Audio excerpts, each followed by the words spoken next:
Hello guys, welcome back to our video.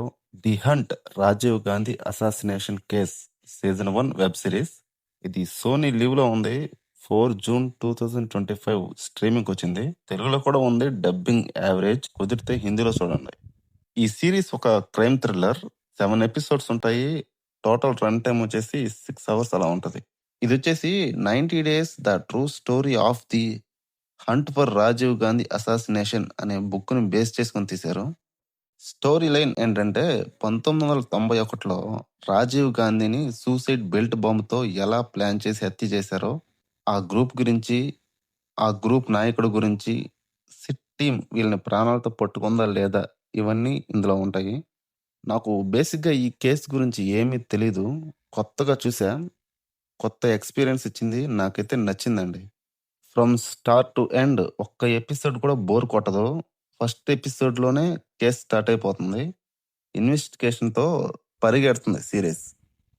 Belt బాంబ్తో చంపటం ఏంటి అసలు? ఆ మనుషులు ఎవరు? వాళ్ళ మైండ్ సెట్ ఏంటి? వాళ్ళ మోటివేషన్ ఏంటి? వీటన్నిటి మీద ఇంట్రెస్ట్ క్రియేట్ అవుతూ ఉంటుంది.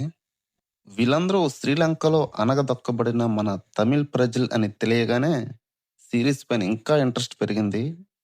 వెరీ ఎక్స్ట్రీమ్ పీపుల్, చంపటమా లేదా చావటమా అనే మైండ్ సెట్లో ఉంటారు. ఇవన్నీ ఈ సిరీస్ మీద ఇంట్రెస్ట్ని, క్యూరియాసిటీని పెంచేశాయి. ఈ కేసులో ఇన్వెస్టిగేషన్ 90 డేస్ జరుగుతూ ఉంటుంది. మేకర్స్ 90 డేస్ ఇన్వెస్టిగేషన్ని నీట్గా, క్లియర్గా, సాలిడ్గా చూపించారు. పర్ఫెక్ట్ కాస్టింగ్ తీసుకున్నారు. ఆ సిట్ టీంలో ఉన్న ఆఫీసర్స్, అలాగే ఆ శ్రీలంకన్ తమిళియన్స్, వీళ్ళని పర్ఫెక్ట్గా క్యాస్ట్ చేశారు. చూస్తుంటే ఫ్రెష్ ఫీలింగ్, కొత్తగా అనిపించింది. ఆ బెల్ట్ బాంబుతో హత్య చేసిన గ్రూప్కి ఒక నాయకుడు ఉంటాడు. వెరీ సింపుల్గా ఉంటాడు. ఇంటలెక్చువల్ అద్దాలు పెట్టుకొని ఉంటాడు. కొన్ని సీన్స్లో ఫేషియల్ ఎక్స్ప్రెషన్స్ ఇస్తాడు. హర్రర్ ఫీలింగ్ వచ్చింది నాకైతే. దానికి తోడు ఆ బీజిఎం, అంటే అతన్ని చూస్తే ఒకలాంటి భయం వస్తుంది. బీజిఎం అయితే మైండ్లో నుంచి పోదు అసలు. ఇకపోతే లొకేషన్స్ అండి, చాలా న్యాచురల్గా, రియల్గా ఉంటాయి. 1970 ఆ టైంలో ఉన్న ఫీలింగ్ క్రియేట్ చేసినాయి ఆ లొకేషన్స్ అవన్నీ. ఇంకా మైనస్ పాయింట్స్ విషయానికి వస్తే స్లో పేసింగ్ ఉంటుంది. అంటే బేసిక్గా ఇది మైనస్ అని చెప్పలేము. మేకర్స్ రియల్గా తీద్దామని కొన్ని చూపిస్తూ ఉంటారు.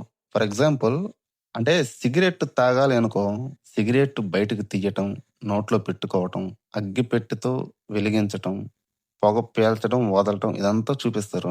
అలాగే వాళ్ళు ఫుడ్ తినేటప్పుడు నవలటం, వాటర్ తాగేటప్పుడు గుటక వేయటం మొత్తం చూపిస్తారు.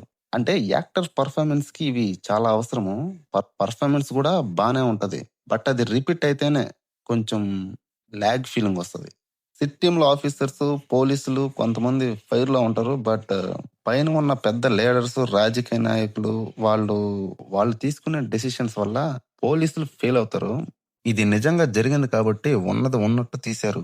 But as a cinema lover climax లో డిసప్పాయింట్ అయ్యా. ఫైనల్ గా అయితే ఒక మంచి సైలెంట్, ఇంటెన్స్ ఉన్న క్రైమ్ ఇన్వెస్టిగేషన్ చూసా. మీరు ఒకవేళ చూసింటే మీకు ఎలా అనిపించిందో కామెంట్ చేయండి. అలాగే ఎవరైనా కొత్తగా వస్తే లైక్, షేర్, సబ్స్క్రైబ్ చేసుకోండి. Thanks for watching.